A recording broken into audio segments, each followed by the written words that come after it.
आइए हम सब वचन की ओर चले और हम लोग वचन निकालेंगे मलाकी 4।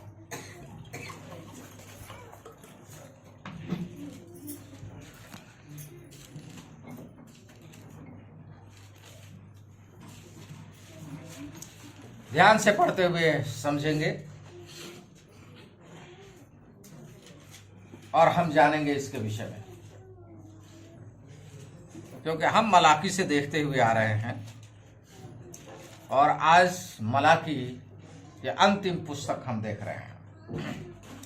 क्योंकि देखो, वह धधकते भट्टे का सा दिन आता है जब सब अभिमानी और सब दुराचारी लोग अनाज की खूंटी बन जाएंगे, और उस आने वाले दिन में वे ऐसे भस्म हो जाएंगे कि उनका पता तक न रहेगा। सेनाओं के यहोवा का यही वचन है।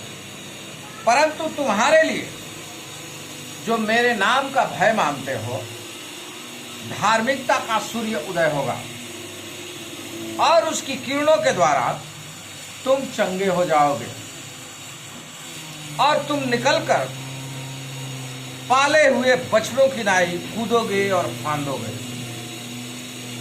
तब तुम दुष्ट को लताड़ डालोगे, अर्थात मेरे उस ठहराए हुए दिन में वे तुम्हारे पांव के नीचे की राख बन जाएंगे। सेनाओं के यहोवा का यही वचन है। मेरे दास मूसा की व्यवस्था अर्थात जो जो विधि और नियम मैंने सारे इस्राएलियों के लिए उसको होरेब में दिए थे, उनको स्मरण रखो। देखो, यहोवा के उस बड़े और भयानक दिन के आने से पहले मैं तुम्हारे पास एलिया नबी को भेजूंगा, और वह माता पिता के मन को उनके पुत्रों की ओर और पुत्रों के मन को उनके माता पिता की ओर फेरेगा। ऐसा न हो कि मैं आकर पृथ्वी को सत्यानाश करूं। परमेश्वर अपने वचन पे आशीष दे।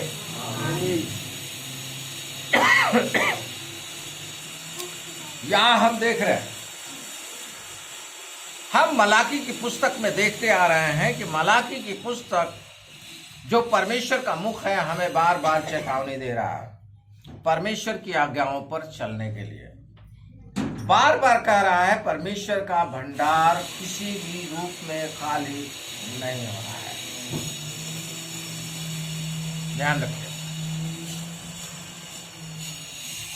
और परमेश्वर का भंडार वो कौन है, कहां है?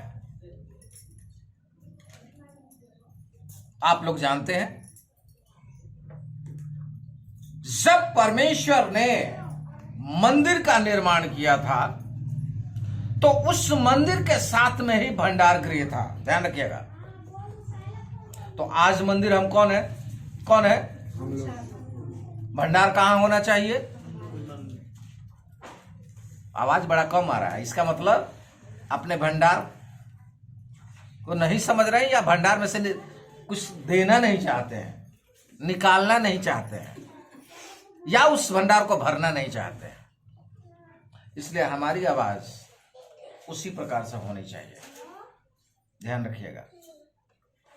क्योंकि भंडार इसीलिए बनता है ताकि दिया जाए।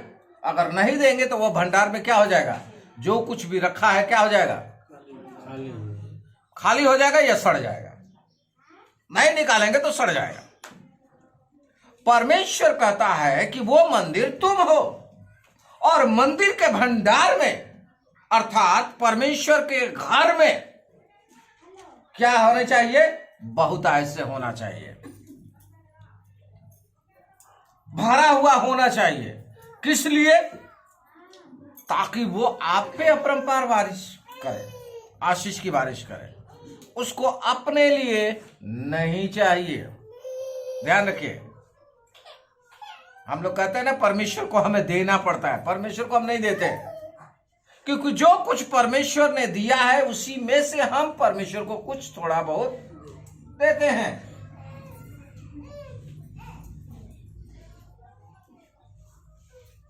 और जब हम परमेश्वर को देते हैं तो उसके बदले में परमेश्वर उसी भंडार में से निकाल करके आपको क्या करता है? भर देता है। क्योंकि आपके भंडार की, आपके देने की गिनती कितनी वो करता है जानते हैं? कितनी वो करता है? आप जो खुशी मन से जो परमेश्वर के लिए देते हैं, क्या होता है? परमेश्वर कितना जमा करता है आपकी ओर से? मान लीजिए आपने 100 जमा किया, तो परमेश्वर की ओर से कितना आपके लिए जमा होता है? 10 गुना।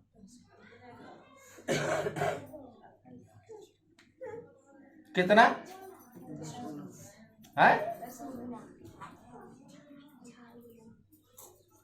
सच में? आइए वचन देखेंगे,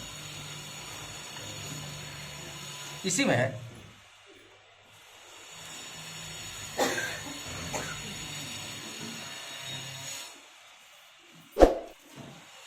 दस पद हम पढ़ेंगे।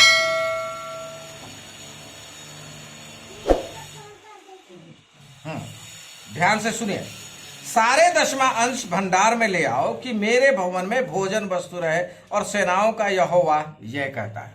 यानी सारे भंडार में हम परमेश्वर के भवन में ले जाते हैं, तो हमारा कितना जमा होता है? ध्यान रखिएगा। अब कितना जमा होता है उसको देखिए।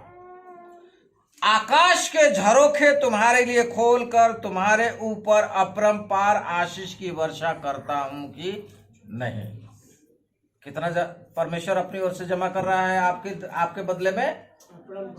अपरंपार आकाश के झरोखे खोल करके। हालेलुया। आप क्या परमेश्वर से और क्या चाहिए? समझ रहे हैं? आप नाप नहीं सकते हैं उसको, उसकी ऊंचाई नीचाई। जैसे परमेश्वर अपरंपार है, वैसे ही आशीषें भी उसके अपरंपार आपके और हमारे लिए है। तो उस भंडार में, उस मंदिर में, ध्यान रखिएगा, उस मंदिर में परमेश्वर के लिए जगह होना जरूरी है।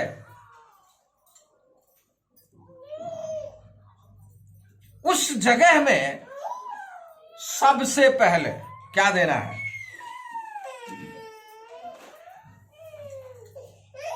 दशमांश देना है? जी नहीं, अपने आप को दो। समझ गए आप? अपने आप को दो सबसे पहले। परमेश्वर हमें मांगता है पहले, ताकि वो अंगूठी के समान, अंगूठी में जड़े हुए नगीने के समान अपने हाथों में हमेशा रख सके। ध्यान रखिएगा, ऐसा रत्न वो बनाना चाहता है। अपनी निज प्रजा बनाना चाहता है, अपने साथ रखना चाहता है।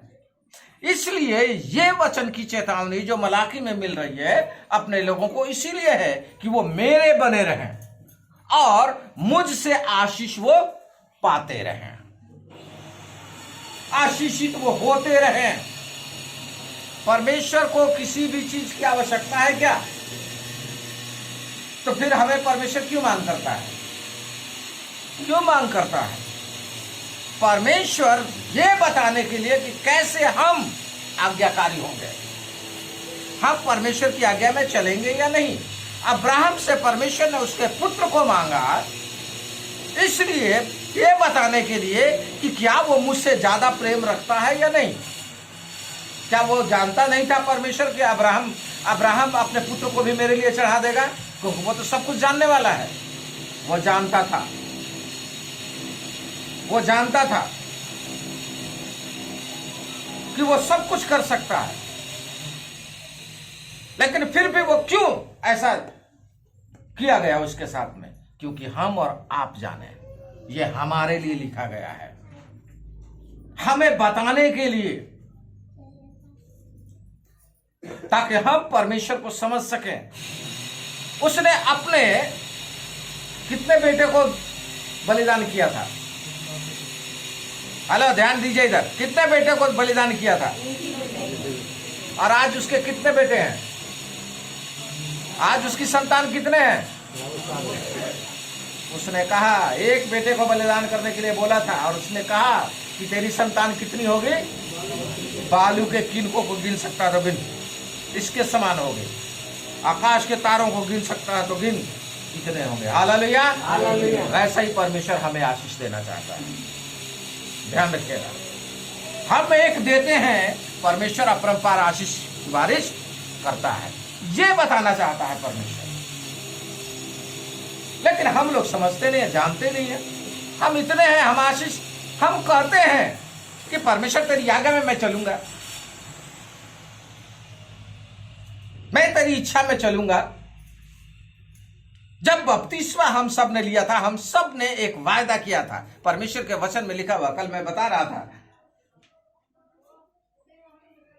भाई इंद्रदेव के यहाँ, हमने वायदा किया था परमेश्वर के साथ में कि प्रभु मैं तुझ पर विश्वास करता हूं, जैसा तू कहेगा वैसे तेरे पीछे मैं चलूंगा। मैं तेरे लिए पाप के लिए मर गया और धार्मिकता के लिए तेरे अनुसार मैं जी उठा हूं, मैं उसके अनुसार मैं चलूंगा। लेकिन हमने अपना पिछला भुला दिया। इसलिए प्रकाशित वाक्य में कलीसिया को परमेश्वर कहता है कि स्मरण कर कि तू कहां से गिरा है। ठीक है, हमने जो वायदा किया था उस वायदे को हम पकड़े नहीं रहे, हम उस वायदे पर स्थिर नहीं रहे, हम उसने वैसा नहीं किया। हम किसी मनुष्य के पीछे चलने के लिए नहीं है, ध्यान रखिएगा। मनुष्य के पीछे हम नहीं चलते। इसलिए मैं बार बार बोलता हूं, मेरे पीछे मत चलना। ठीक है, मैं उदाहरण मात्र हूं। मैं इसलिए हूं कि परमेश्वर के स्वभाव को प्रकट करूं। आप भी हैं कि परमेश्वर के स्वभाव को प्रकट करें। इसलिए हम सब उसी परमेश्वर को मानने वाले हैं जो एकमात्र जीवित और सच्चा परमेश्वर है, जो सृजनहार, पालनहार, तारनहार परमेश्वर है। इसलिए प्रतिफल पाना, वो आशीष देने के लिए तैयार है। हमें हमसे वो कह रहा है कि तुम आशीष ले लो, लेकिन ये मिलेगा कब? ये वचन बताता है। मिलेगा कब? जब उसके भंडार में भोजन वस्तु भरपूर रहेगा। हम भरपूर कर सकते हैं क्या? नहीं, लेकिन हमारे किए हुए कार्यों के द्वारा वो भंडार भरपूर हो सकता है। कैसे हो सकता है? हम कितना देते हैं और परमेश्वर कितना देता है? अपरंपार। तो वो अपरंपार जितना हम देते हैं, वो अपरंपार बारिश उसी में भरता है। और जब हमारी जरूरत होती है, तुरंत हमारे लिए, आपके सोचने से पहले वो कर देता है। पिछले समय में हमने मनोज भाई का गवाही सुना था कि कैसे उनकी गाड़ी भीड़ गई, कैसे वो चिपक गए, वहां मर जाना था। पूछो इनसे तो ये बताएंगे, वहां मर जाना था, ऐसे गाड़ी चिपकी थी।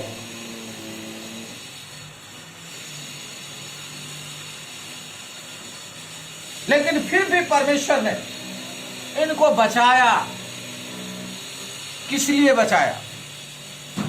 अपनी महिमा को प्रकट करने के लिए कि तुम जानो कि मैं जीवित और सच्चा परमेश्वर, तुम मेरे मार्गों में चलो। अगर फिर भी हम नहीं सुनते हैं तो क्या होगा? इसका लेखा सबको देना पड़ेगा।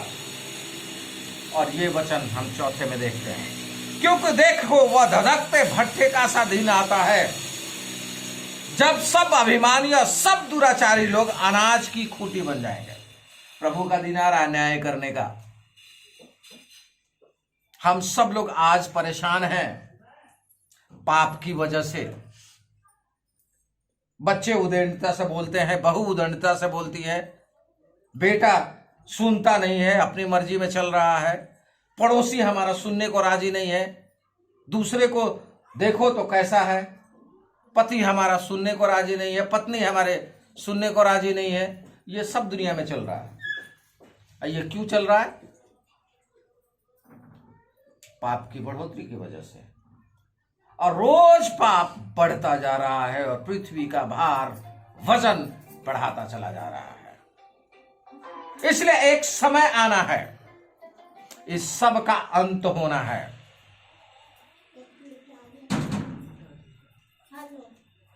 इस सब का अंत होना है और यीशु मसीह दोबारा आएगा। ध्यान रखिएगा, प्रभु का दिन न्याय करने वाला दिन होगा। न्याय जब करेगा तो क्या होगा? उस दिन भेड़ और बकरी दोनों अलग कर दिए जाएंगे। परमेश्वर के लोग अलग होंगे और परमेश्वर के जो नहीं जानने वाले हैं वो अलग होंगे। अर्थात परमेश्वर के लोग वो होंगे जो आज्ञा परमेश्वर को नहीं जानने वाले होंगे, और परमेश्वर के लोग वो होंगे जो परमेश्वर की आज्ञा में चलने वाले लोग होंगे। और हाय उन पर जो परमेश्वर को जानते हैं और परमेश्वर के लोग नहीं होंगे। वो कौन होंगे? हेलो, वो कौन होंगे? समझ रहे हैं? एक वो होगा जो परमेश्वर को नहीं जानता, ठीक है। एक वो होगा जो परमेश्वर को जानता है। परमेश्वर अपना कहेगा है हाँ मेरे बच्चों आ जाओ। लेकिन एक वो होगा जो परमेश्वर को जानता है, फिर भी परमेश्वर कहेगा कि तुम मेरे लोग नहीं हो। समझ रहे हैं? उसको लोग बहुत सारे, उर्दू में शब्द है दोज़ख। उनकी दशा क्या होगी? यानी परमेश्वर को जानते हैं लेकिन उसकी इच्छा में चले नहीं। परमेश्वर में आए, बपतिस्मा भी ले लिया, सब कुछ ले लिया, विश्वास भी किया, जान भी गए, बपतिस्मा लो चाहे मत लो, जान भी लिया, लेकिन उसकी आज्ञाकारिता में हम आगे बढ़े ही नहीं, बपतिस्मा भी नहीं लिया। और बपतिस्मा ले करके भी हम उसके पीछे चले नहीं। तो सोचिए,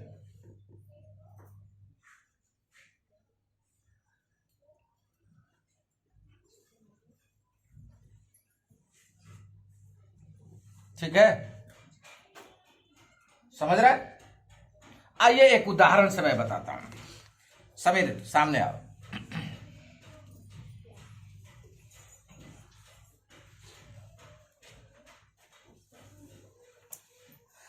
समीर मुझसे कह रहा है कि मैं आपका बेटा हूं, मैं आपके साथ रहना चाहता हूं,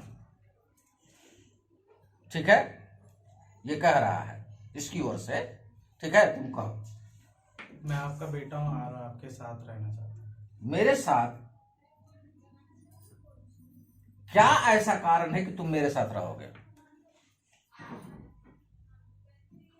समझ रहे? सवाल यही होगा।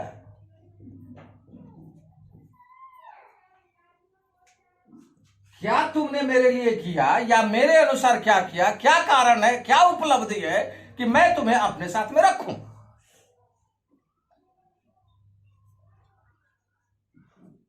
तब ये अपना बयान करेगा। मैं आपकी आज्ञा में चलता हूं, मैं आपके कहे के अनुसार करता हूं, मैं आपके डांट को भी सुनता हूं, मैं आपकी ताड़ना को भी सहता हूं, इसलिए मैं आपका बेटा हूं, मैं आपके साथ रहूंगा। कौन पिता मना करेगा? करेगा? यही हालत हम सबकी होने वाली है, ठीक है बेटे? यही हालत होने वाली है, हम सबकी यही हालत होगी। हम सब लोग परेशान हो जाएंगे जब प्रभु आएगा सामने। वो कह रहा है ना कि धधकते भट्टे का सा दिन आएगा। धधकते भट्टे का सा दिन किस लिए आएगा? क्या करने के लिए आएगा? भट्टा किस लिए होता है? भट्टा ध्यान रखिएगा, ईंट पकाने के लिए नहीं होता, जलाने के लिए होता है। भट्टा में लोहा भी गल जाता है, लोहा से आप तगड़े नहीं है, लोहा भी गल जाएगा। सबसे ठोस पदार्थ लोहा, लेकिन उसको भी गलने में धधकते भट्टे में टाइम नहीं लगता। तो वो जलाने के लिए आएगा। ठीक है, और जला करके क्या करेगा? उन्होंने भी सही बोला है, ऐसी बात नहीं है कि सही नहीं बोला है, पकाने के लिए, लेकिन शब्द थोड़ा दूसरा था इसको समझने के लिए, और पकाने के लिए है। ईंट जब तक नहीं पके, ईंट है क्या?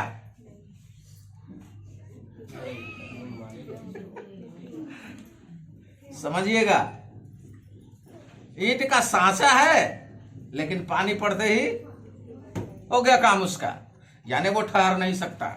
लेकिन जब धधकते हुए भट्ठे में वो पकाया जाता है, ध्यान रखिएगा, उसमें का सारा उसको गलाने वाला तत्व, उसको खराब करने वाला तत्व सारा खत्म हो जाता है, अर्थात वो शुद्ध हो जाता है। ध्यान रखिएगा, तब आपके ईंट में दीवार में लगता है और मजबूती के साथ आपका घर खड़ा रहता है। उसी प्रकार से धधकते भट्ठे के दिन वो हम सबको जलाएगा और शुद्ध करेगा। समझ रहे हैं? जो अशुद्ध होगा वो क्या होगा? उसी में जल जाएगा। जो शुद्ध होगा वो क्या करेगा? उसमें से निकलेगा और खरा सोने बन करके हमारे कानों की बालियां या उसकी अंगूठियां या उसके गले का चैन हम सब बने रहेंगे। Hallelujah, hallelujah. और उसके संग संग हम रहेंगे। ये परमेश्वर हम लोगों से चाहता है, अपने पास रखना चाहता है। तो इसलिए उस दिन धधकते भट्ठे में कोई बचेगा नहीं। ये कहता है कि क्या कह रहा है? जब सब अभिमानी और दुराचारी लोग, बुरे लोग, दुराचारी लोग, अभिमानी का मतलब घमंड करने वाले, अपने पैसे पर घमंड करने वाले, अपने बल पे घमंड करने वाले, अपने ताकत पे घमंड करने वाले, अपने पदवी पर घमंड करने वाले, अपने लोगों पर घमंड करने वाले, संसार की वस्तुओं पर घमंड करने वाले, वो क्या बन जाएंगे? अनाज की खूंटी। ठीक है, अनाज की खूंटी बन जाएंगे। काहे के लिए? काहे के लिए? जब पंजाब में जलता है तो यहां अंधकार छा जाता है। मालूम है क्या है? पराली, उसको पराली बोलते हैं, अपने यहां खूंटी बोला जाता है। ठीक है, और उसको जलाया जाता है इसलिए कि खेत एकदम साफ। ठीक है, बाद में पता लगता है क्या खूंटी था, पता भी नहीं लगता कि खूंटी है। ये ध्यान रखिएगा। उसी प्रकार से हमारा भी पता, यानी दुराचारी और घमंडी लोगों को भी पता नहीं लगेगा। इसलिए हमें समझना आवश्यक है। हमें परमेश्वर के भंडार के विषय में जानना बहुत जरूरी है। परमेश्वर की आज्ञाकारिता में चलना जरूरी है। अभी भाई वो दे रहे थे कि वो कह रहा है कि मैं सब आज्ञा बचपन से मानते आया हूं, लेकिन तुझमें एक बात की कमी है, यानी हमारे पास समझ होनी चाहिए कि कहां कमी है। यह सिर्फ समझने के लिए आपको बाइबल की शिक्षा लेनी आवश्यक है। जो हम बार बार कहते हैं शिक्षा लेना, वो उसी की शिक्षा लेना जरूरी है। मंगलवार की मीटिंग में आना, ये संगति करना, प्रार्थना करना एक दूसरे के लिए जरूरी है। बिना प्रार्थना के हम आगे नहीं बढ़ सकते हैं, इसलिए हम बार बार बोलते हैं। तो इसलिए वो भस्म हो जाएंगे और उनका पता तक नहीं रहेगा। ये कौन कह रहा है? हम और आप नहीं कह रहे हैं। ये कौन कह रहा है? सेनाओं का यहोवा परमेश्वर का ये वचन है। ये न मैं कह रहा हूं न दुनिया कह रही है, वो परमेश्वर कह रहा है। और उसके वचन को टालने वाला कौन है? कोई है? कोई नहीं है। उसके वचन को टालने वाला कोई नहीं है। परंतु तुम्हारे लिए जो मेरे नाम का भय मानते हो, अब आ गया। भय मानने का मतलब क्या है? आदर करना। आदर करने का मतलब क्या है? आज्ञा को मानना। ध्यान रखिएगा, अभी खड़ा किया था ना, अगर वो मेरा आदर नहीं करता, मेरे अनुसार नहीं चलता, मेरी डांट को नहीं सुनता, मेरी इच्छा के अनुसार नहीं करता, तो मैं उसे क्यों स्वीकार करूं? उलंडता के साथ में चलता है तो मेरे साथ मैं क्यों स्वीकार करूं? इसलिए बहुत सारे रोज आप अखबार में कटिंग देखेंगे, मैं अपने वसीयत से इसको अलग करता हूं। इसका कारण सिर्फ एक ही है, ठीक है, कि वो पिता की इच्छा के अनुसार नहीं चलता।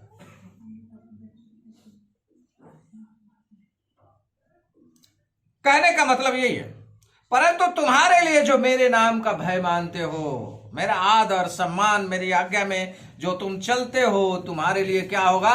धार्मिकता का सूर्य उदय होगा। हालेलुया। धार्मिकता का सूर्य का मतलब क्या है? यानी पवित्रता तुम्हारे जीवन में आ जाएगी, शुद्धता तुम्हारे जीवन में आ जाएगी। उस समय परमेश्वर तुम्हें स्वीकार करेगा, उस समय परमेश्वर क्या करेगा? तुम्हें अपना कहेगा। और उस समय में क्या होगा? जो इस समय में आपकी परेशानी है उसको कहता है, और उसकी किरणों के द्वारा तुम चंगे हो जाओगे। हालेलुया। उसके किरणों के द्वारा बीमारी नहीं होगी। और हम कैसे होंगे? तुम निकल कर पाले हुए बछड़ों की नाई कूदोगे फांदोगे। क्या करा? बछड़ों के समान कूदोगे फांदोगे। यानी उस समय नहीं कहेगा हाय मेरी कमर, हाय मेरी घुटना, ये नहीं होगा। एक मुस्कुरा रही है पीछे पीछे बैठे हो घुटने वाली, एक पैर वाली, है ना? कहता है खुद, यहां नहीं कहता बैल के समान बनने को। तुम निकल कर पाले हुए बछड़ों की नाई कूदोगे फांदोगे। हालेलुया। ध्यान रखिएगा, बछड़े हमेशा कभी भी चुप नहीं बैठते हैं, वो हमेशा कूदते फांदते रहते हैं। उनको थोड़ा सा छोड़ोगे, कूदते फांदते हुए, उलाचे मारते हुए भागेंगे वो लोग। तो कह रहा परमेश्वर वैसे हो जाएंगे। और तब क्या होगा कि तुम दुष्टों को लताड़ डालोगे, और मेरे उस ठहराए हुए दिन में वे तुम्हारे पांव के नीचे की राख बन जाएंगे। कहता है जो तुम्हारे शत्रु हैं, जो तुमसे विरोध करते हैं, जो तुम्हें आज अच्छा नहीं लगता है, वो सब उस दिन तुम्हारे सामने क्या हो जाएंगे? पांव के नीचे की राख हो जाएंगे। क्यों? क्योंकि जो परमेश्वर को नहीं जानते वो परमेश्वर के पास नहीं पहुंचेंगे। ध्यान रखिएगा, आपका धार्मिकता आपके अनुसार नहीं है, मैं क्या करता हूं इस पर आधारित नहीं है परमेश्वर। यह ध्यान रखिएगा, हम लोग उसके अनुग्रह और दया पर आधारित हैं। आप कहेंगे क्या? मैं कंठी माला जपता हूं इसलिए बहुत धर्मी व्यक्ति हूं, बहुत दान करता हूं इसलिए मैं बहुत धर्मी व्यक्ति हूं, बहुत गरीबों को खिलाता हूं इसलिए धर्मी व्यक्ति हूं। दूसरे को लगता है कि हाँ ये बहुत अच्छा काम कर रहा है। क्यों? क्योंकि उसको फायदा मिल रहा है, 5 किलो अनाज मिल रहा है, राशन मिल रहा है। एक राशन मिलता है 5 किलो, सबके पास कानो कान खबर पहुंच जाती है, ठीक है। और प्रभु कब से अपरंपार आशीष देने की बातें कर रहा है, ये हमारे पड़ोसी तक नहीं जानते। कितने शर्म की बात है कि नहीं? यही बात है, सुसमाचार इसी को कहते हैं। कि भाई बता रहे थे, सुसमाचार इसी को कहते हैं कि खबर दूसरों तक पहुंच जाना। तो कहता है कि वो पांव के नीचे राख की नाई हो जाएंगे, यानी उनका नामो निशान खत्म हो जाएगा। क्योंकि परमेश्वर न्याय के दिन क्या करेगा? दबदबते भट्टे में ले जाएगा। जो नहीं जानते उसको, जो जानते हैं वो क्या करेंगे? परमेश्वर के धार्मिकता के नहीं, वो चमकते रहेंगे, उनका अंत नहीं है। वो तो बछड़े के समान उछल कूद रहे हैं, यानी खुशियां मना रहे हैं। क्यों? क्योंकि उसकी मां उसके साथ में है, उसका पिता उसके साथ में है, और वो उस जगह में है जहां कोई बीमारी की जगह नहीं है। इसलिए हमें क्या करना है? ये भी परमेश्वर के वचन है। इसलिए हमें क्या करना है? ध्यान रखिएगा, उस धार्मिकता में बने रहने के लिए और चंगे होने के लिए और बछड़े के समान कुलाचे मारने के लिए और शत्रुओं को अपने पांव के तले लाने के लिए, यानी राख बनाने के लिए आपको एक कार्य करना होगा। वो कार्य क्या है? चौथा पद, मेरे दास मूसा की व्यवस्था अर्थात जो जो विधि और नियम मैंने सारे इस्राएलियों के लिए उसको होरेब में दिए थे उनको स्मरण रखो। हालेलुया। क्या कह रहा है? जो मैंने आज्ञा दिया था अपने दास को, उस दास को जो मेरी व्यवस्था उसके पास में है उसको तुम स्मरण रखो, यानी याद रखो, कभी भूलना मत इसको। हम लोग क्या करते हैं? भूल जाते हैं। यही गड़बड़ी होती है, हम याद नहीं रखते। यीशु मसीह ने क्या कहा? मूसा की व्यवस्था के विषय में वो बोलता है मैं व्यवस्था को मिटाने नहीं पूरा करने आया हूं। क्या उसने कहा कि मैं खत्म करने आया हूं मूसा की व्यवस्था को, मैं नई व्यवस्था लेकर के आया हूं? जी नहीं, व्यवस्था कभी भी खत्म नहीं हुई, क्योंकि व्यवस्था ही है जो हमें बताती है कि तुम पापी हो।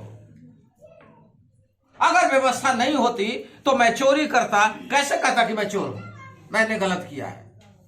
अगर व्यवस्था नहीं होती तो क्या मैं समझता? नहीं समझ सकता था। इसलिए व्यवस्था इस बात को बताती है, ध्यान रखिएगा। और यीशु मसीह इस व्यवस्था को सबको पूरा किया। उसने न चोरी किया, न झूठ बोला, न व्यभिचार किया, न उसने लालच किया, किसी भी बात की उसने नहीं किया, और उसको उसने पूरा कर दिया, इसलिए कि तुम भी उसको पूरा करो। हेलो, ध्यान से सुनिए। क्या चोरी आप करते हैं? कितने लोग हैं जो चोरी नहीं करते हैं या नहीं किए हैं? बताएंगे आप लोग?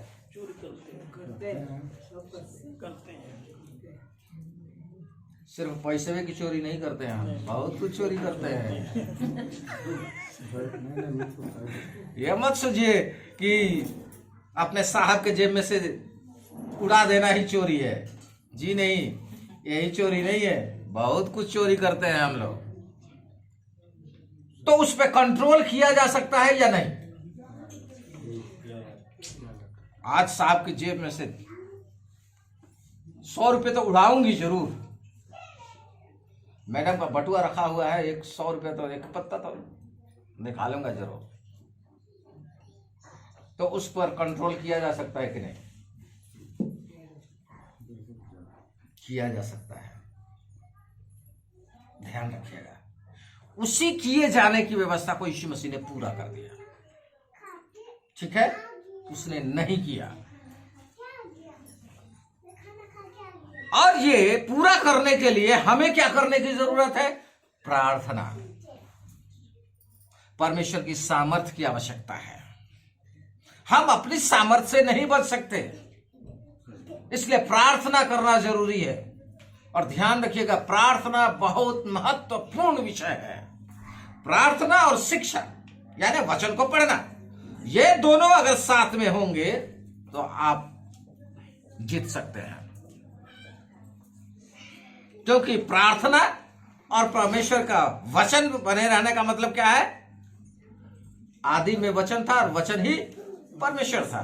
तो वचन के द्वारा परमेश्वर भी हमारे साथ है और उसका कथनी भी हमारे साथ में है, यानी कहा हुआ आज्ञाकारिता भी है। तो हम दोनों ओर से इस प्रकार से सामर्थ्य पाते हैं और इस पर विजय को प्राप्त करते हैं। इसलिए प्रभु कहता है कि मेरे इस बात को, मेरे वचन को, मेरे आज्ञाओं को, व्यवस्था को तुम स्मरण रखो। देखो, यहोवा के उस बड़े और भयानक दिन के आने से पहले मैं तुम्हारे पास एलिया नबी को भेजूंगा। वो भेज दिया, ठीक है ना, यूहन्ना बपतिस्मा दाता को। लेकिन यूहन्ना बपतिस्मा दाता से जब पूछा जाता है कि क्या तू एलिया है, वो कहता मैं एलिया नहीं हूं, मैं तो इस योग्य भी नहीं कि उसके जूती के बंधन को खोल सकूं।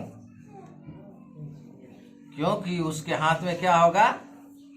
सूप होगा, और दाने को वो अपने भंडार में और भूसी को वो जलाने के लिए अलग करेगा। तो उसके हाथ में है, अर्थात यीशु मसीह के हाथ में है। वो यीशु मसीह के विषय में बातें कर रहा है। तो वो कह रहा, और वह माता पिता के मन को उनके पुत्रों की ओर और पुत्रों के मन को उनके माता पिता की ओर फेरेगा, ऐसा ना हो कि मैं आकर पृथ्वी को सत्यानाश करूं। यीशु मसीह आया और यही काम किया। वो माता पिता के मन को बच्चों की ओर और बच्चों के मन को माता पिता की ओर फेरने के लिए आया। यह कब संभव है? परमेश्वर के वचन के बगैर संभव नहीं है। हम लोग सोचते हैं कि अपने बल पे मेरे बच्चे, मेरा कहाँ माने। जी नहीं, आपके बल पे नहीं, परमेश्वर की सामर्थ पे। परमेश्वर की सामर्थ जब आपके जीवन में होगी, हमारे जीवन में होगी, तो हम खुद परमेश्वर के साथ चलने वाले होंगे और हमारे बच्चे कहां होंगे? हमारे पीछे पीछे आएंगे।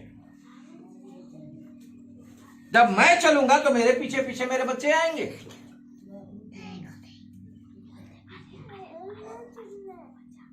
आज बहुत से पड़ोसी लोग और हमारे इधर उधर सब कहते हैं,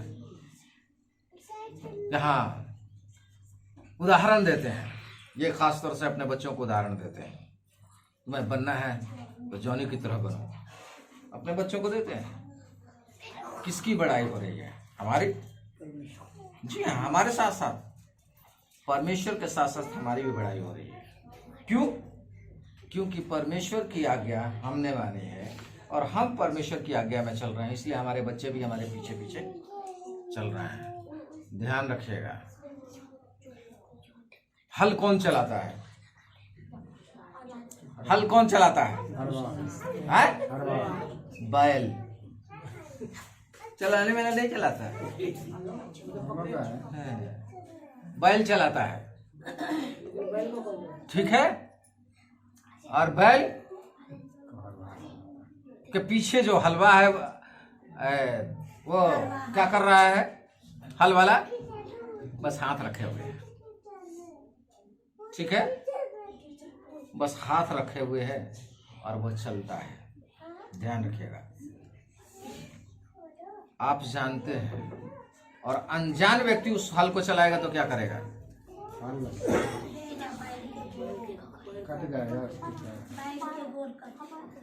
नहीं, वो कटेगा नहीं, सीधा पकड़ेगा, लेकिन क्या करेगा? वो खुद घायल होगा। उसके हाथ में ना ये फफोले पड़ जाएंगे और वो क्या करेगा? बैलों पर इतना बोझ डाल देगा कि बैल के जो वो कुब्बड़ होते हैं ना, वो सूज जाएंगे, क्योंकि वो अनजान है, नहीं जानता है। वो दबा देगा हल को। पहली बार मेरे साथ हुआ है, इसलिए इस पे एक्सपीरियंस बता रहा हूँ। हल जोतते समय पहली बार जब मैं जोत रहा था तो यही हुआ था। ये सब छाले पड़ गए थे। तब आकर के मुझे बताया गया, भाई ये दबा मत तू इतना, हल्का सा इशारा दे इस पे। उसके बाद में मैं हल जोतना सीख गया।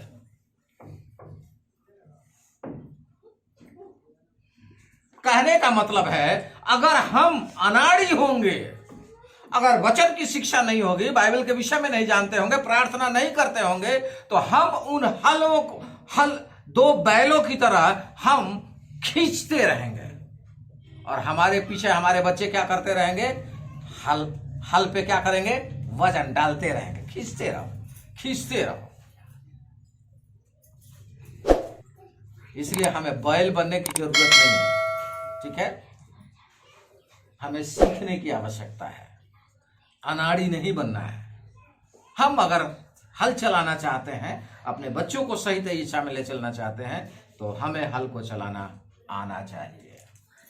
इसलिए परमेश्वर के न्याय के दिन से बचने के लिए हमारे पास तो यीशु मसीह ने सारा वचन बता दिया है। हम अनजान उससे नहीं हैं, लेकिन अगर फिर भी जान बूझ करके हम अगर नहीं करते हैं, तो उस दिन भयानक दिन में धधकते भट्टे के समान आएगा। उस दिन कौन बचाएगा? प्रभु कहता भी है कि मैं कह दूंगा कि मैं तुम्हें नहीं जानता, जो मुझसे शर्माएगा मैं भी शर्माऊंगा। तो इसलिए हम सतर्क रहें। यही है कि हम अपने आप को पहचाने, उन आशीषों को पाने के लिए अपने इस मंदिर रूपी भंडार में उसके वचन को, उसकी व्यवस्था को भर लें, अपना जीवन उसको दे दें और अपने उससे वचन से भर लें और उसके बताए हुए मार्गों में चलें। आकाश के झरोखे खोल करके वो आशीष देने के लिए हमेशा हर समय में तैयार है। क्योंकि आप सोते हैं, परमेश्वर कभी सोता नहीं है, वो झपकी भी नहीं देता है। ध्यान रखिएगा, वो ऐसा परमेश्वर आशीष है।